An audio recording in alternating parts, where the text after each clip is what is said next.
The Jetsons, 1963, Issue 4. George's entire family hounds him at once. Jane tells him that something's wrong with the food Arrakis cycle because the flying sausage pizza button has it fly into someone's face. She would have told him that before he'd even get to this room and avoided this. Because it's not like she's laughing, so she didn't want this to happen. George fixes a futuristic invention effortlessly. I can see where Elroy got his inventor genius trait from. I guess he got into the button pushing business instead because it was easier than stuff like this. Jane compliments him and thanks him. George makes a joke when Judy wants him to give her boyfriend a push. I thought she meant to give him a metaphorical push to get him to a good college or job. But if all she meant was that she needs him to push his car, she wouldn't have said give him a push. Well, I appreciate that this makes it official that even in the Jetsons canon, people do call spacemobiles cars. That's less syllables, but if it flies and isn't shaped like a car, it doesn't register as a car, when it doesn't even have wheels to go along the ground. George pushes the car and takes a fall that gets broken by a bush. He has to mediate for Elroy because a boy wants to squirt him with a water gun because he did the same thing to him. He's right, he does deserve a chance to get even with the exact same thing. So for the sake of teaching Elroy that actions have consequences, it'd be better parenting to let him squirt Elroy instead of tell him to squirt him instead, even if he thought he wouldn't have the guts. Then George floats because the boy filled his water gun with anti-gravity fluid, which he fortunately explains as being from his dad's car. So it's actually better that he took this, because he wouldn't have gotten exact karma on Elroy anyways. This boy comes off like a jerk, so now I'm assuming he did something beforehand to deserve Elroy squirting with the water gun. Jane wanted to tell George to stop acting the part of a fool, because from what she could see, it wasn't his fault he was floating uncontrollably. He admits he was a fool, and hides under the bed to watch TV. Even though if someone walked into the room and saw the TV on, they might turn it off if they didn't know he was there to save on electricity. He asks who's pulling his leg, when obviously it'd only be Astro. He correctly guesses that Astro can't remember where he buried his bone, so I guess his automatic bone finder got broken by his recklessness. And says modern dogs forgot all of the old dog instincts, which would be impossible, especially since this is only the 2060s. He digs up the bone as I think that Astro burying it in the first place would have only happened because of dog instincts. George says what his family needs is a robot daddy, even though it's obvious he'd feel left out from when it inevitably completely takes over the family. Obviously, he'd have to have it arranged so that it would only do half the work to avoid the very predictable twist a little. He says that man on TV had making robots as his business and decides to go ask him. He says a daddy robot would have to do so many things, while he only made robots that did one thing. Did he make Rosie? Because that's bullshit then. Because he made a robot that was very capable of doing more than just clean, because she also looks after Elroy. He can't be Rosie's inventor, because if he was smart enough to make her that smart by accident, then he shouldn't doubt that he could make a daddy robot too. He still agrees, and George is asked by his family to fix the vacuum with a weird name, paint a bedroom, and give Judy an allowance. Why does Elroy insist on calling his dad father and not dad like a normal kid? The only way he's not normal is being an inventor, and I don't think we even saw that in the comic yet. And he doesn't even talk with a lot of big words to be annoying like Dilton, so I don't think he's overly formal.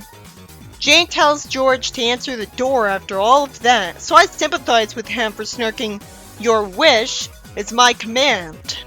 After all, earlier stories have proven that Jane is lazy, and there's no indication that she's busy, so she is just taking advantage of him to do something she could do herself. George gets a robot dad, and conveniently, his entire family appreciates this instead of being creeped out by him taking it upon himself to bring a bad-looking robot to the family to do his job. Jane thanks him for the gifts to them, and he appreciates the idea of never having to scratch or feed Astro. He's nervous that the robot is giving Jane and Elroy money from his wallet, but is relieved that he told them not to pester him for a cent extra. George likes that the robot's taking out the laundry as they wonder where Rosie is because she'd be a bit jealous, or maybe infatuated by a new robot. Maybe this is taking place before Rosie was built, hence why her inventor was so unsure of himself. He sleeps for hours, and I'm supposed to buy that every single person in his family forgot about him. Judy and Elroy hug the robot, and he already calls it a monster that stole his family's affections from him when there's no proof that he can't ask them for a hug anymore at least. After one hug, he tackles it, calling it a homewrecker when it was just doing its job following its programming, and hits it, somehow damaging its head while not seeming to hurt his own fist, unless he's just pretending he's not hurting it. I wonder if this is a dream. He asks to be let out of the robot because the dents are getting too close for comfort, and somehow it turns out the robot inventor himself was too stupid to invent a robot daddy in the ridiculously advanced future, so he went here in a robot suit to avoid losing face. He would have lost face anyways from not showing up to work anymore. I'm glad the surprise happened though, because if it didn't, the family would have turned on him. George says he was taught a lesson that the father earns his family's love by taking an active interest in their welfare, not by goofing off. He's not allowed to so much as take one nap for a few hours. This didn't go on long enough for him to say this. The inventor compliments his family, and Jane must still be attached to him because she invites him to stay with them for a little while. The story ends with them wishing that he was allowed to help because George is happily insisting on doing all of the work for his family. Although they probably should have learned a lesson too and not use him as a slave 24/7. He tosses a ball to Elroy while bringing Jane some tea she could have gotten for herself. I can understand him doing stuff only he could do, but otherwise they're just taking advantage of him, at which point he'd have a right to say no in favor of relaxing every once in a while. They're not entitled to him doing things they could do. Anyone could bring Jane her tea or dig up a bone. Astro should be digging up his own bones, and unless he forbids Jane from holding his wallet, and I see her steal the whole thing in the show's intro every time, so he can't. Jane could doll out the allowance to Judy for him, so some of his duties aren't necessarily daddying in that they're mandatory father things. Maybe you could tell better if it was Jane in this position. It never is. This is the kind of thing you'd expect to see the wife do, and you'd never expect to see her happy with this at the end of the story. If it was Jane or Marge, the family would have been taught a lesson to not overwork the wife, and she'd end the story relaxing, being catered to herself. I'm not outright against the family in this plot. It just seems ridiculous that he's got this much to do and he never tells them to ease up at the end. And if he could have successfully done that, he could have avoided the entire plot. In the next story, George's family is feeding one of the zoo birds despite the sign saying not to feed creatures from other worlds. Maybe it thinks the sign's immoral or was told it was from Earth. Somehow a Martian Z escaped from a futuristic zoo.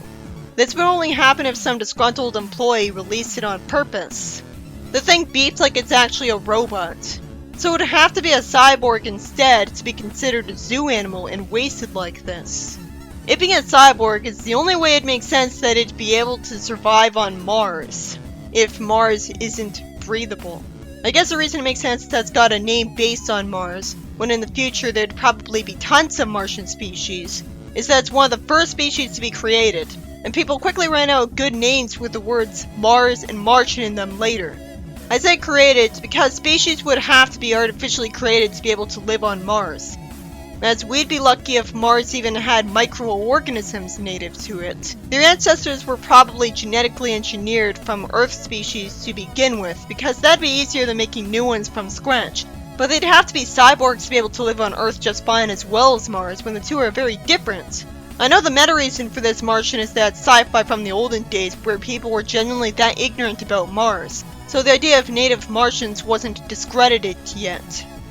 I guess the only reason there's native Martian people in Futurama is that Futurama doesn't take itself seriously, so it's just a joke.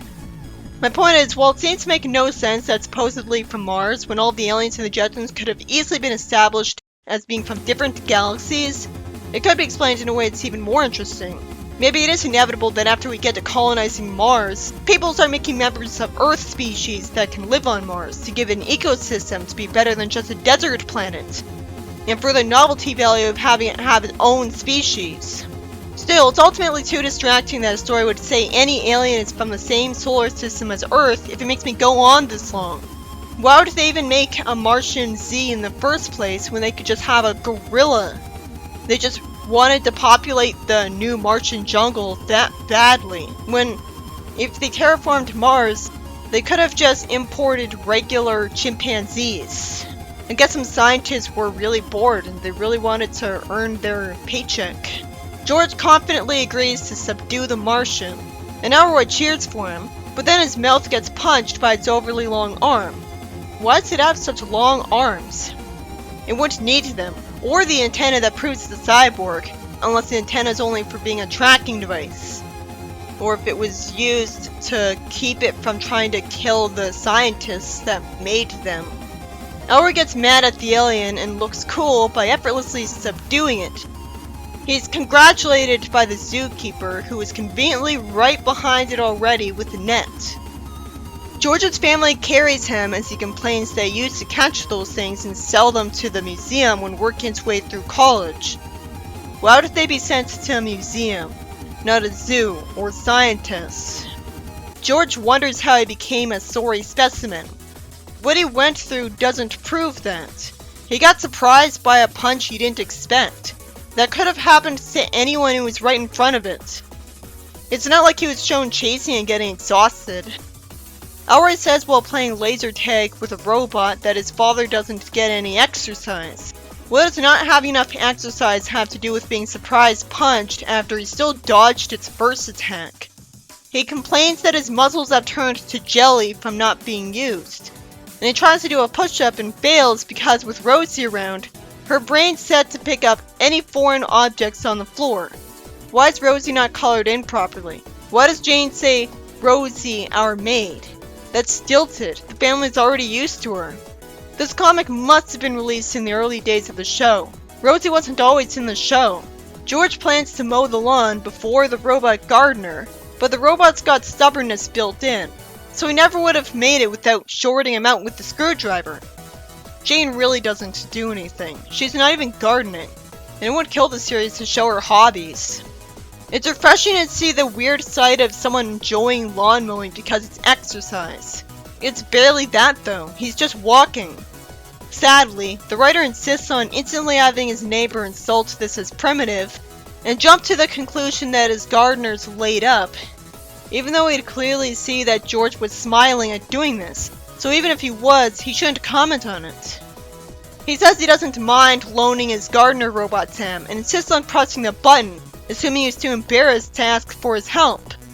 George screams at the robot and takes the car to a gym he saw ads for. Out of complete nowhere, he sees that nobody in the gym is actually doing the exercise themselves.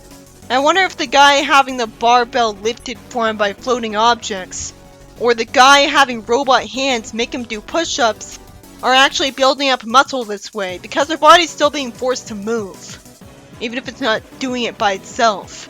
But it's not expending the energy if it's not doing it itself. There's no excuse for a guy sitting there and pushing a button to make a robot hand punch a punching bag. This won't happen because it would defeat the purpose.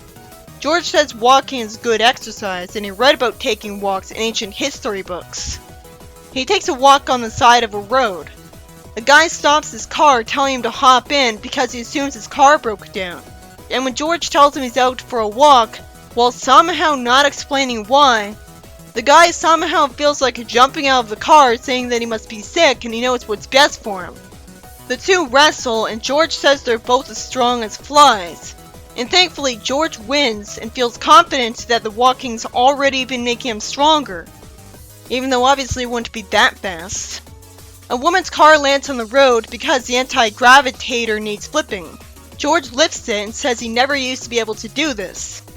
It wouldn't be that fast. Someone tells him it's illegal to do anything physically that can be done automatically.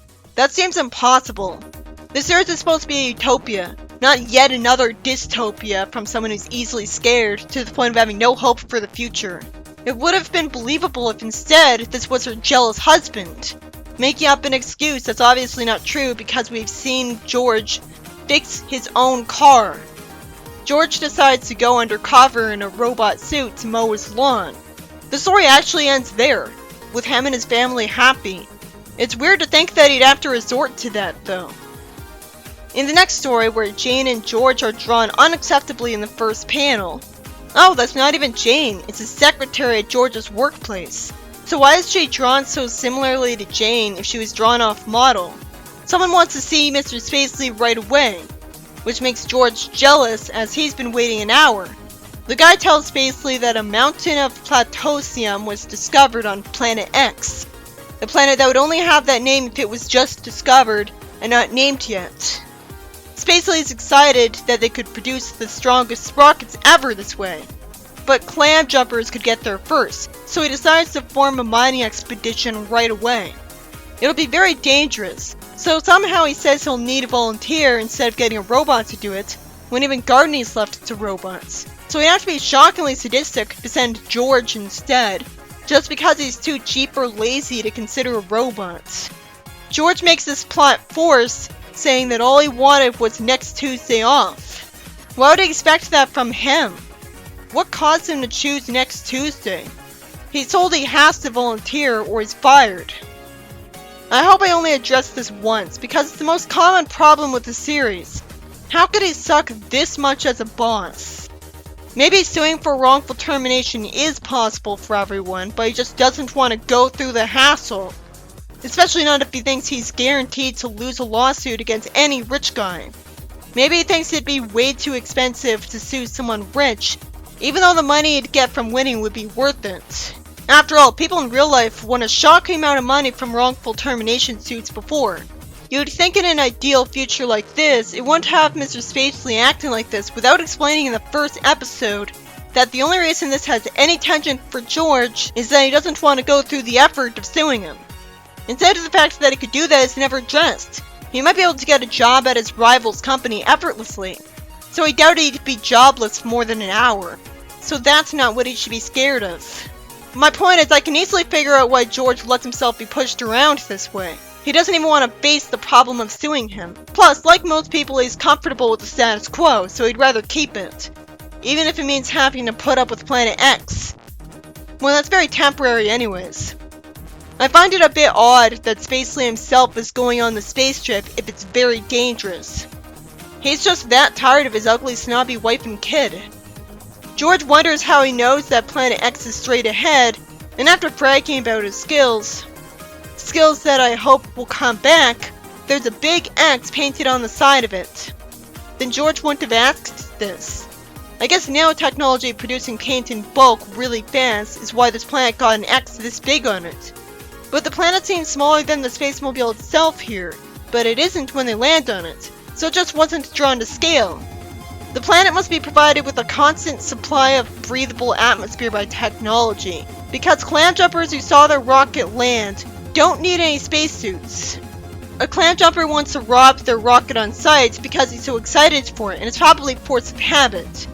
One of them wisely decides to wait until they find the plutonium first. George and Spacely instantly find the mountain because it looks different from the rest. It's good pacing instead of being boring. George wonders how Spacely expects to get the mountain in the rocket ship. He shouldn't need to be told that the plan is to mine the mountain. George thinks he could flatten the entire mountain in 10 seconds, and rides on the hydro pick as it automatically starts drilling while floating. I guess he's riding it for fun. It bounces off the mountain because it was sent out at full force for nothing. So the thief gets smacked, and George says the mountain wasn't even dented, but plans to make it crumble with a bigger drilling machine, which has a dome in it like it's made for other atmospheres in space too for no reason.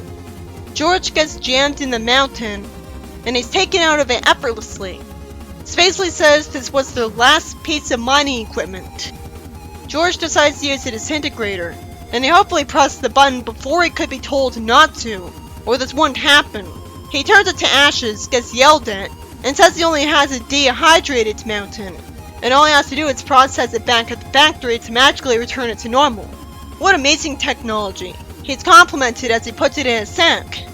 I'm sure the disintegrator was from his workplace, so how did Spacely think he ruined the mountain, when he should have remembered George could return the disintegrator to normal? They only see the thieves on the planet for a few panels before being chased by them in space. The thieves shoot at their rocket ship with their own spacemobile, and George says a few drops of instant water into the sack should do the trick. Instant water? It'd just be water. He throws the whole sack out the ejection place to make a mountain to make them crash into it. You'd think that'd be lethal.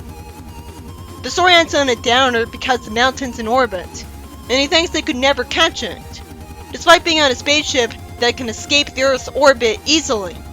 The story could have easily ended with them returning to work with the mountain, but I did like how the defeat of the thieves was creative, and had a Chekhov's gun. In the next story, the family enjoys watching the parade on a projection screen way bigger than their usual TV. Why do people like parades that are done automatically by bad-looking robots? It turns out they go through the effort of calling their mayor His Honor. You'd think instead he'd say the name of the mayor. The mayor says the city has a great new employee that'll show up at the end of the parade. He says it, so it must be a robot. Their picture tube blows out, and Jane stays optimistic because they can hear it on the news when the set is fixed. Elroy, rather than using his techno-genius skills to fix it, isn't old enough to, so he decides to see the parade personally.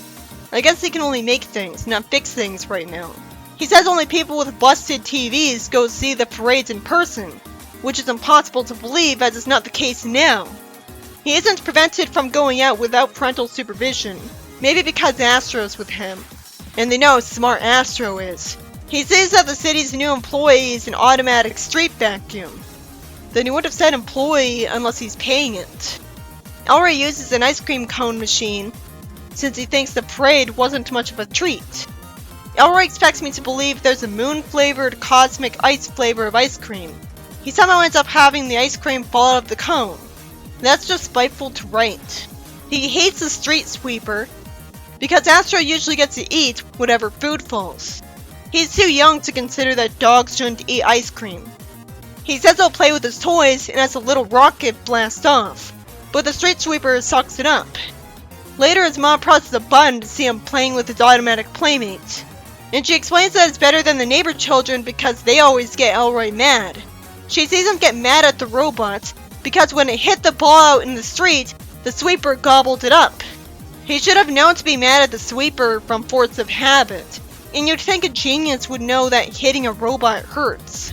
Somehow, we don't see a reaction from Jane scolding him, being worried about him. The sweeper even eats his hat when it falls, and somehow Jane doesn't understand.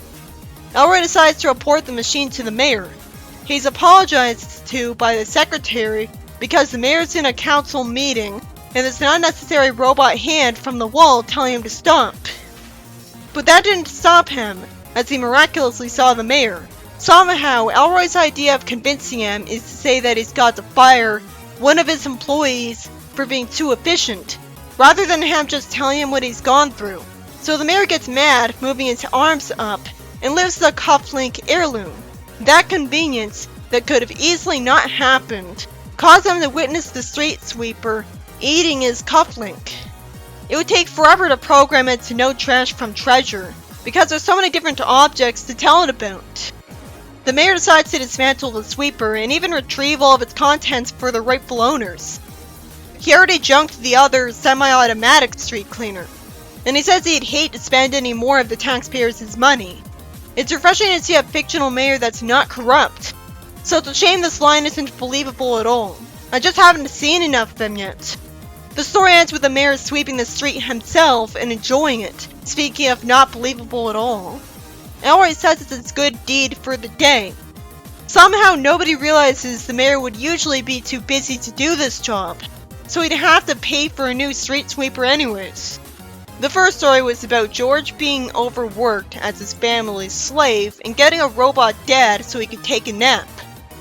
But somehow they all forgot to call him to the dinner table, and just like that he flips out on it for getting a hug when it did nothing but the good job it was told to do before. It's a good thing it somehow turned out it wasn't a robot and instead the guy he turned to for help, because his family would have been mad at him if he didn't calm down from this revelation. Some of the things George does aren't necessarily mandatory for him to do. Jane does jack shit the whole story for no reason when she could have done some of it. Like the Elroy thing. So it's odd that the story doesn't end with George teaching his family to give some of the work to Jane and stop taking him for granted, because they drove him to this. Instead, George says he was in the wrong for essentially getting a nanny because a father earns his love. But that doesn't mean he should have to do that much to earn it. At least we didn't see his family start resenting him and say it's because he wasn't doing all of that. So it's not proven that they'd hate him if he did only half of the work, which would have made this a bad story. Instead, George is just a mistaken overachiever and his family still loves him, but they're just spoiled. He didn't really get to take advantage of his break because all he did was nap once, something nearly every father gets to do. He didn't spend days away partying, which would have driven the point home, and I'm sure that would have happened if this was The Simpsons. The second story was about George getting surprise punched by an arbitrarily escaped zoo alien, and because of that, which had nothing to do with how physically fit he was, he decides to get some exercise, but he can't because suddenly this world's a dystopia. He can't mow his own lawn because when he shuts off the gardener robot to do it, despite the fact that his neighbor would see him smiling, he sends his to help him from assuming that he was too proud to ask him for help. Somehow the gyms are automating exercise, which would only be done if that still built up muscles. And he can't even take a walk on the road because someone stops for him trying to drive him home out of pity. And as soon as he went crazy because he didn't simply explain that he wants exercise somehow. Surely a lot of other people would be trying to get exercise. He at least gets to do another cool thing here, when I expect him to be forced into the car. But the worst thing is that he's somehow not allowed to lift a car because he can't do anything manually that can be done automatically. Because this has to be a different universe. Even though this is helping if that woman's appreciation is anything to go by.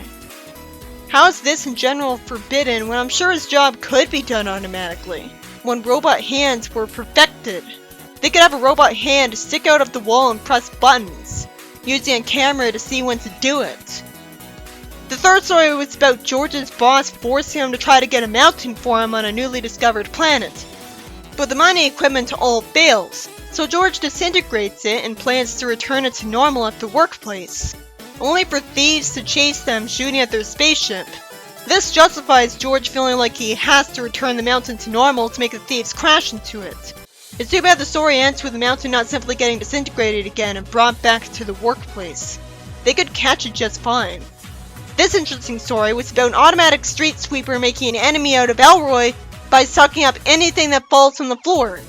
It's only through sheer luck that he manages to show the mayor that it does that, because it happened to be near him. There's no indication that he has a camcorder, and he somehow did a terrible job telling him his problem, getting him to raise his arms and lose his cufflink. He could have made a video of it or lured it to him and dropped something on the floor for it to suck up. Once again, the story shows that realistically there are roads in the Jetsons world. Maybe the roads are bridges connecting towers,